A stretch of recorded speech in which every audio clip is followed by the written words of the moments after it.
So when I first got this is interesting. When I got extremely wealthy, I wanted to know where I kind of felt like I'd gone to outer space expecting to see aliens, and I got there and there were none. No idea. I was like, where is everybody? Okay, I'm rich, but I expected once I became rich to meet other men who were rich, focused, intelligent, had their dating lives in order, their physical health in order, their finances in order, their connections in order. And I got to the top of the mountain and I looked around and realized nobody had it. Like, yeah, this guy's rich, but he's cucked by his wife and he's fat. This guy's rich, but he's controlled by the Matrix. This guy's rich, but he's dummy. He just made a bunch of money making music, rap. He's an idiot. This guy's rich. Like, and there was nobody who had it all. I was like, and I wanted a network of genuine predators. I wanted the Freemasons almost. I thought I didn't want to join their organizations, but I wanted people like you. I wanted people like me. So I started an organization to find those men. If you spend all of your time sitting around people who talk about how to become powerful and influential and rich, guess what you're going to end up being? Powerful, influential, and rich.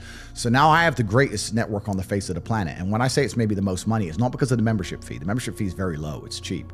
It's because of the opportunities and connections inside of the war room. And that's why I am ultra competitive, and that's why nobody will ever beat me. If you're an individual and you wake up and think, I want to make my life better, and you spend 8 hours reading a book, that's fine. When I wake up to maybe 25 messages from some of the most influential and rich people on the planet that you've never heard of, telling me, buy this now, this is an opportunity to make money on the Russian ruble. This is an opportunity to make money British here. Pound, This is an opportunity to make money on this land. This is what's going down in Iraq. Here we have an opportunity in Nairobi. And I'm sitting there going, okay, and I have got all this curated information and genuine opportunities in real time presented to me. And within 15 minutes, I've made a $5 million investment. You're on page 1. You're still reading your book. The introduction. You're still reading. You're still reading the introduction. And this is why, against people like me and my network and the other people inside the war room, you will always lose. So the war room's maybe the most money, but not because of membership fees or anything like that, because of the genuine connections and opportunities inside of the war room. And we're just free minds. Anybody who listens to what I say and agrees with it and likes it should understand that you are the sum of the 5 people you spend the most time with. 100%. And if you know 100%. That, then you need to make sure you're not spending time with anybody you don't want to be. And if you learn and absorb and you're in the right place, then you can do fantastically well. So the war room, I mean, with the war room network now, I could never be broke ever again. I think the world would be a terrible place if everyone had a free mind. You do need the slave minds. I've heard you say that. As annoying as they are, you do need the slave minds. You do need the guy who believes that, working in the gas station is important and he's good at it. You need him. It's good. You need these people. Yeah, but what if that guy just doesn't know any better, though? Good. Or he's this is what we're talking about, though. Fine. The world can't all be, mansions in the Palm and Dubai. They can't all be that. So successful is all about self-definition, which is what I was saying at the beginning. You have to decide who you want to be. And if you wanted to be Joe Schmo and you pull it off, then you'll be a pretty happy, content person. To decide who you want to be. I think the people who are miserable, it's the gap between their expectations and their reality. That's where the misery lies. My expectations were always enormously high. Even when I was a nobody, I knew I had to be filthy rich and a kickboxer, and I knew I had to be the kind of guy that people gave a shit. Were you happy at that point? I know, but I knew I'm basic things. At the age of 15, I knew that if I'm the kind of guy that if I raise my voice, people are going to care. I'm not going to be the guy who starts shouting and everyone thinks it's funny. I know I'm going to be the kind of guy who is genuinely a formidable opponent in all realms of human endeavor. I know I'm going to have money. I know I'm not going to take shit. Where did that come from, though? But you can't just. Yeah, I know. I understand what you're saying, because my whole life I felt like there's always more. I know that there's more. But I think a lot of people have that. Of course. But the people who are miserable are the people who don't try hard enough to obtain it, because I actually believe, and this is another thing I'll say, I believe the universe is very giving. I think the universe and God himself is very giving. I've yet to meet somebody in all my years who is genuinely giving 100% of themselves day after day, doesn't snake anyone, firm handshake, look you in the eye, doesn't lie to nobody, and tries 100% who doesn't get what they want. I've never seen it. Every single person who doesn't have what they want, there's something in their story that doesn't quite add up. I've yet to see some guy have you ever seen a guy who eats right and trains his ass off and never misses a gym session ever not grow? Ever. No, never. Not what? Not what? Grow. Not grow. Not make ever. Gain. It's just, that's the way the universe works, right? So if you're truly about it and you're truly trying your absolute best, you're going to do it. And that's what I believe. I believe the universe is extremely giving. So when I meet somebody and they go, I really wanted this and I don't have it, I say, you didn't really want it. You're a liar. I don't understand, or I don't fathom the concept of fun. I don't wake up and think, what can I do for fun? I don't wake up and think, what is fun? I want fun. That never crosses my mind. I wake up and think, I have things to do. And if I don't have things to do, I'll find things to do. You can always do more work. There's no such thing as no work to do. After this podcast is done, you can release it. And you can make X amounts of clips. That's going to be done. And then you could watch it back and you could analyze every word you've ever said and you could find a way to say it differently. You could look at a dictionary and find new words and you could learn them and you can memorize them all. Then you could sit down and you could rehearse it and use those words and sentences to make sure you pronounce them correctly and you don't make any mistakes. Then you could always do more work from the same thing. The work is never ending. The money is never ending. So you have to find joy in your work. You have to find purpose at least. I don't know if I even find joy in my work because I'm stressed and annoyed. I'm furious all the time. What do you mean we've made $1.3 million today? It's a joke. Flip the computer. But it's you have to conquer the earth. And that's another thing about opportunities, right? Because you have to be positioned to take advantage of opportunities. Yeah. It's like in chess, they say good moves come from good positions. It's true. You can't find a good move from a terrible position, right? If you're sitting at home with no money, it's hard to invest in Bitcoin at $1. Doesn't matter what it goes to, right? You got to be in a good position to take advantage of things. So you've always got to be in a position where you have a good network, you have good information, you have some kind of liquid money, you have the ability to survive without that money, you can take a risk. Like, it's hard to set yourself up. I'm in a position now where I'm in the NBA. I'm an NBA player. I can never go broke again. So it doesn't matter, right? Once you're in the NBA, I can throw $1 million at something. It doesn't matter if it works or not. So for me, it doesn't make a difference. And that's why it's so much easier. They always say the first million is the hardest, and they're completely right. Once you get to a certain point, you can gamble to a degree. Yeah. I don't want to sound, airy-fairy, but I truthfully believe that the universe is a giving place, and that if you actually really want something, you can have it. How much you want is how much you're prepared to sacrifice. So if you want $500,000 a year, you can definitely make that. And that level of stress you'll absorb for that money and the amount of headache you'll go through, if that's the amount you're prepared to accept for a happy life, you'll have it. Do you think anyone can do that though? I think that you have to pre-decide, right? So even my level of wealth comes with enormous stress. Governments are after me. Like most people are not mentally prepared for the bullshit I go through. So the number one factor that's going to decide how successful you are as a person is your ability to absorb stress, your stress level. The better you are at dealing with stress, the more problems you can fix, the more money you're going to make. What I'm doing now at my stage of my life is buying power. So I thought I wanted to be rich. I didn't want to be rich. I wanted to be free. You're only free with power. And in the American political system, it's a perfect example of lobbyists and lobbying. Yeah. So they will lobby for things. They'll come along and say, I'll give you an example. Why are there no high-speed trains in America? America's huge and rich. High-speed trains would be fantastic for America, but the rail network is basically non-existent. The reason is because the oil companies lobby both political parties to make sure that they don't build trains, everyone drives. Long highways, it's good, sells a lot of gasoline. That's what they want. So once you get to a certain level of money, you realize you want political friends. So you're like, okay, I want this law, or I want this law to work this way. Or I just want someone I can call if this happens to me. And you just start giving a lot of money away, effectively. And you're trying to buy power, and that's the way it's always worked. That's what these huge corporations and companies do. Well, the thing is with reading a book is it's a reward without any risk. And this is why I think a lot of people are proponents of reading, and they say reading, because nothing can really go wrong, besides wasting your time in life, of course, but they don't believe that.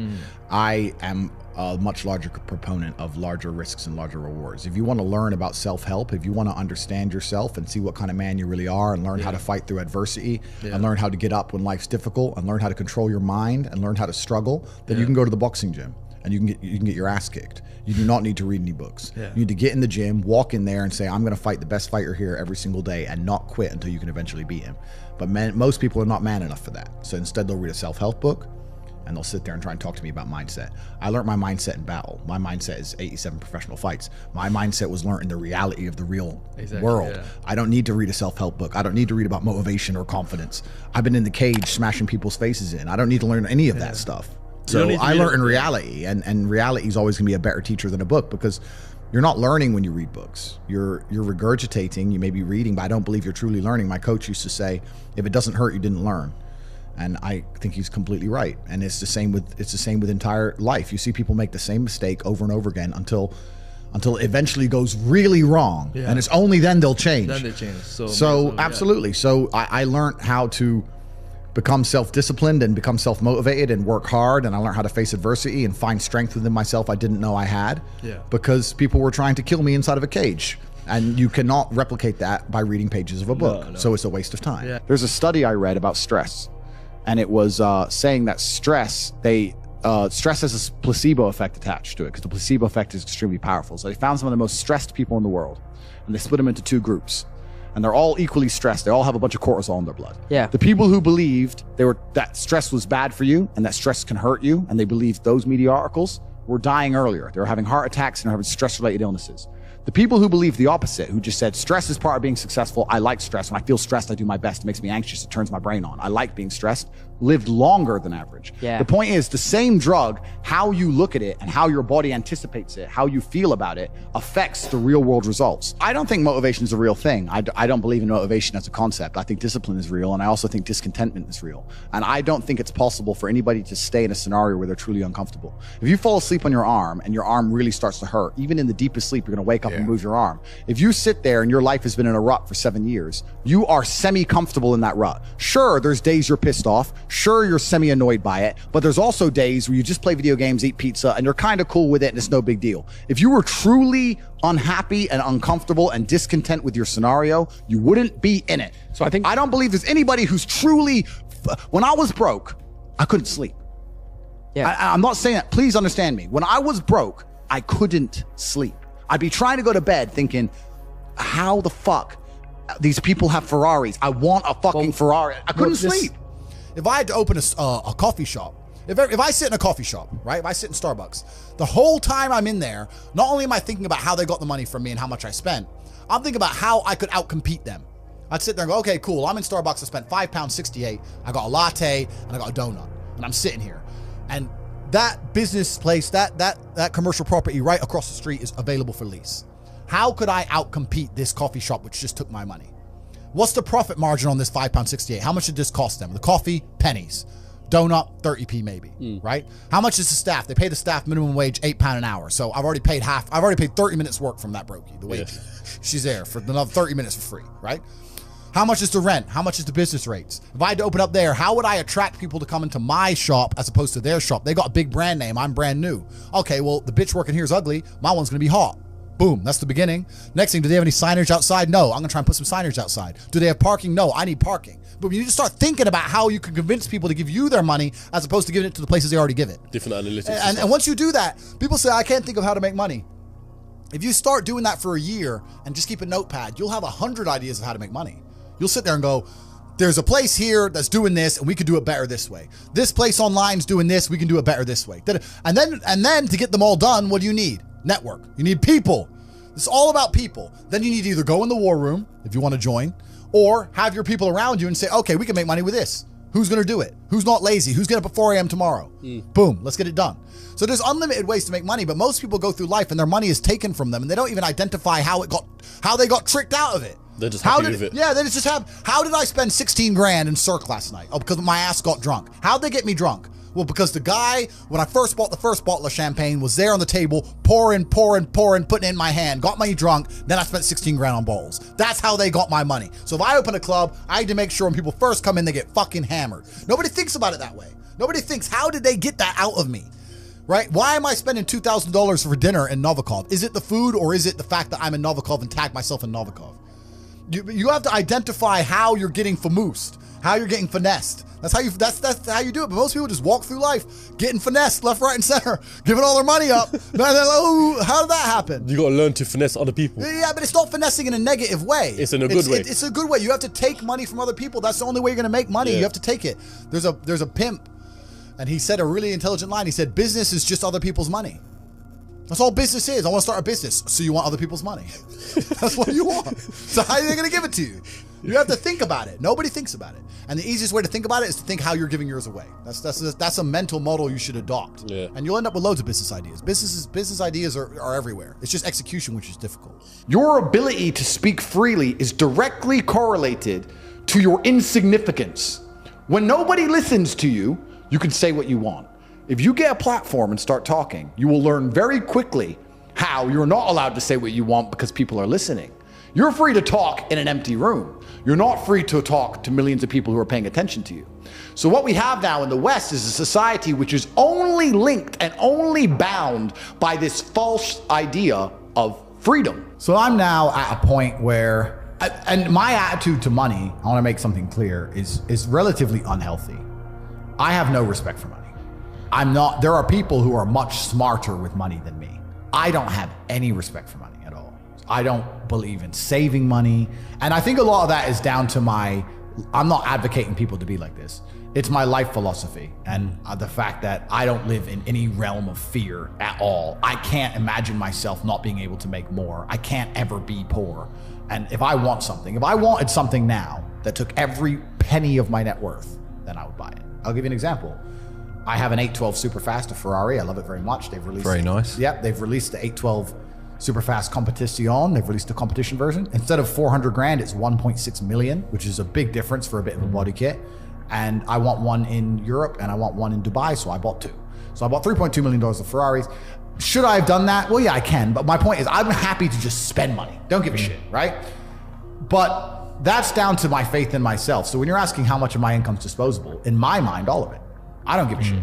I have a lot of money left because I can't possibly spend it, but I'm happy to spend all my money. What really matters are the systems you build, the robust systems. If you have a robust system that's guaranteed to pay you $50,000 a day, and it always will, and you have faith in it, and you're working hard and you're on top of it, and it's gonna pay you at 9 a.m. every morning 50 grand, you can spend 50 grand a day if you wanted to.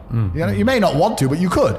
So for me, all of my money is disposable. I don't have a clue how much money I have. When I was broke, I knew exactly how much money I had. I had 117 pound in the NatWest, and that was it. I'm poor, rent's paid, I ain't got nothing else. When I was broke, I knew exactly how much I had. But now I'm at a point where it gets really difficult to truly measure how much money I have, because you have cash, okay, that's easy. I have some crypto, which is constantly fluctuating, and then you have assets, and the price of the assets is constantly fluctuating. And then I have companies and income streams, which need to be valued, and how do you value them, right? They can be an 8 times multiplier in some circumstances, and others they'll be a 10 times multiplier. So it's really difficult for me to put a value on it.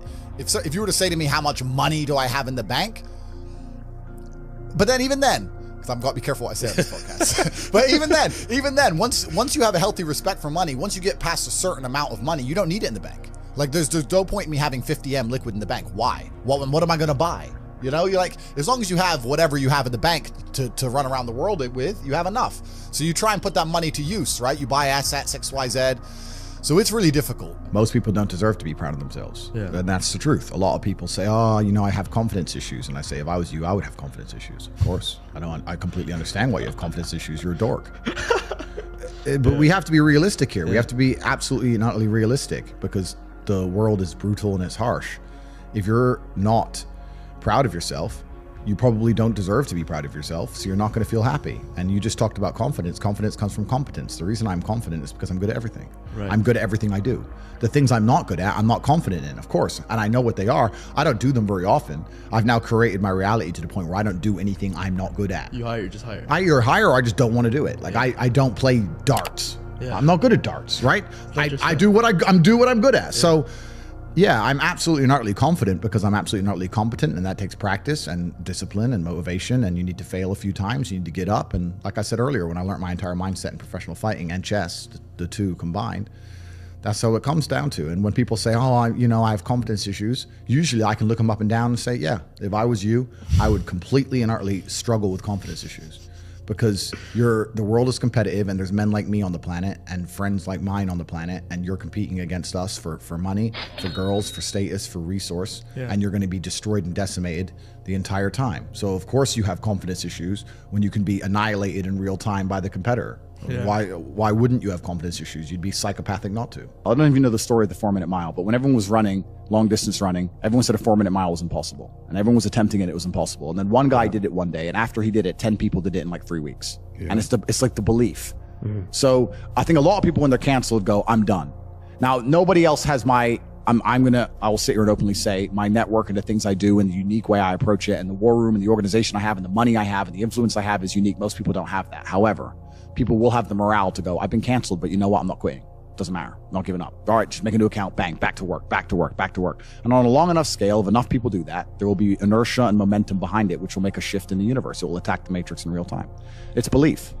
I have a question about belief. You must believe. I believe in you. You must no, but you must believe. I fucking believe in you, bro. That's Andrew. the key. Net worth is subjective, like we just discussed. I think it's more about how much and I don't even think it's how much money you have in the bank, because you can tear through any amount of money. It's how much money you're earning. Okay. I think a good life costs about $1 million a month. Wow. That's a big figure. $1 million a month is a good life. $500,000 a month is doable, and you can still live good. But if you want to really truly live like the best human experience, it costs about $1 million a month. And is that earned income or income with your assets increasing? That's income that you have coming into the bank that you can spend. Okay, that you're taxed on as well. So it's slightly less than that, but depending where you pay tax. When I started my business, I was told by my mentor, what you've got to have a good life is $100,000 a month. That was 36 years ago. Well, it's pretty similar now, maybe inflation and stuff, but I can give you, it depends on the way you're living, right? Because I told this story before on another podcast, but Dan Bilzerian messaged me and he said, look, let's hang out. I was like, all right, cool. And I was in Bucharest, he was in France. So by the time, I only wanted to go see him for a day. So by the time I got the jet, I wanted my security team to come. So I had to get the 4 security team and they came and obviously had to pay their wage. And I put the cars on the truck to make sure they were waiting for me there in case we would decide to go for a spin. And then I landed with the security team and everyone needs hotels. It's 8 people in a 5-star hotel. And then you're on the ground. You have to rent these V classes, armored ones to look after you. And you go, you see Dan, you talk to him for an hour, you have dinner, and then everyone gets back on the jet. By the time I saw Dan in a 48-hour whirlwind, by the time we moved the cars, which I didn't drive, and security came, etc., you spend $400,000. You spend $400,000 to go see your friend. But it's very difficult for a government to even pretend to give a shit about the average person to me, because I understand how all this works. So the government comes along and decides to give out free money. The average person in the middle or at the bottom goes, wait, free money, government cares about the poor person. No, they don't. Let's keep it very simple. Let's say they gave every person in the UK £1,000. They're either gonna save that money or they're gonna spend that money, or they're gonna, let's say, invest that money. If they spend that money, which is what 90% of them would do, it goes to corporations, making the corporations filthy rich. The stock price of Amazon during COVID went to the moon because everyone's sitting at home bored, just buying stuff, right? So there's less corporations than there are people. So let's say you give everyone in the UK £1,000. A lot of that money goes to one guy, Jeff Bezos. The rich get richer, just like before. Let's say they invest it. Well, they're gonna invest it in what? The stock market? Well, that increases the share price of companies. Who owns companies? Rich people. Let's say for somehow 200 of these people are best friends and they're never gonna argue, and they get together and they get £200,000 and they buy a house, for example. That's still gonna raise the price of housing on that street. The house owners, the homeowners are gonna get richer. The people who already own things, the asset owners are always gonna get richer. No matter what you do, the people who are poor are always gonna get poorer and the asset owners are always gonna get richer. Yeah. And it's running away now to a point where the chance of buying a home on the average salary is near on impossible. I mean, you know some hacks, you know some things about it, et cetera, et cetera. But I don't know how people are surviving on this money. I still very much understood. Any business I'm gonna launch from now on out, I need to find a way to get attention. Not in a negative way, not in an attention-seeking way, but that's what advertising is. Yeah, how do I get yourself out there? Yeah, how do I get attention in the world today, which is difficult? And then once I get that attention, how do I monetize it? Yeah. Because that's the world we now live in. Rihanna, when she launches a makeup brand, no one buys it because of the makeup. They buy it because it's Rihanna. She has attention. She can monetize it any way she chooses. Rihanna can launch a fucking clothing brand, makeup, sofas. Who cares? It's Rihanna. Yeah. She's going to sell, right? So that proves that we now live in an economy. We live in a world where the most valuable currency, the most valuable thing that exists is attention. It's extremely difficult to get because people's attention spans are lower than ever. Yep. Bro, they're non-existent. Have you ever watched someone on TikTok? Next time someone's on TikTok, watch them, because I don't have a TikTok account myself, but I see people on it. How long do they give a video to interest them? Maybe a third of a second? They're like, not interested enough, move on. Bro, that quick. If you don't get my attention in 0.25 seconds, I'm not interested, right? That's how hard it is now. So, and it's getting harder and harder because the apps and the algorithms are retraining our brains to do that. Yeah. So now we live in a world where if you can find a way to hack these algorithms and you can find a way to get attention, and there's lots of different ways to do that, then you can find a way to monetize it. And off the back of that, you can become a very, very wealthy individual. Just do it all at once. I mean, that's what I do. I've had people come into my office and say, are you on a phone call and playing chess and reading a web page at the same time? I'm like, yes. I'll be reading what I need to read and on the phone and at the same time playing chess. Otherwise, my brain's not full enough. You need to be stimulated. Yeah. So, yeah, can I focus on one thing? Not easily. But am I massively successful doing enormous amounts of work? Yes, every single day. Yeah, so that's the most important thing. It's just staying within the parameters of constructive. If what you're doing with your energy is constructive and you're within those parameters, then you're going to be massively successful anyway. I am scared about the fact that someday someone's going to say, you know what, this guy's causing too much problems or he has too much influence. Can he just... Why wouldn't they do that Can he just already? crash his car? Can his jet just crash? Can we just get rid of this guy? Because it fixes a lot of issues. And then you have to sit and say, is my life worth more than the trouble I'm causing to these people? They don't give a shit about me. They don't give a shit about anybody. So you do get to a position where it's scary. And then you have to sit and decide, well, do I want to sell my soul to the devil and cuck? Or do I want to just shut up and disappear, which is also cucking? Or do you want to live for something? And do you want to die as a name as opposed to a number? People who are still dependent on the system will fight to defend the system. There are people who I will sit there and say to them, look, your university degree is a scam. They lied to you. I will show you how to make money. And their reply will be, no, I went to a good university. They are desperate. No, that degree means something. You work at Greg's, G. Doesn't mean, and shut up. They won't accept it, right? So certain people are not ready for the truth. People who are ready for the truth seek it and they find it. Well, also, there's no light without dark, and there's no joy without pain. You can't have a rainbow without a little rain. Exactly. And no matter how hard you chase pleasure and happiness, there's going to be dips and troughs in between. There's going to be come downs and downtrends, and you're going to have the juxtaposition between that time you were laughing your head off and acting giddish like a child, and the time that you feel depressed as such.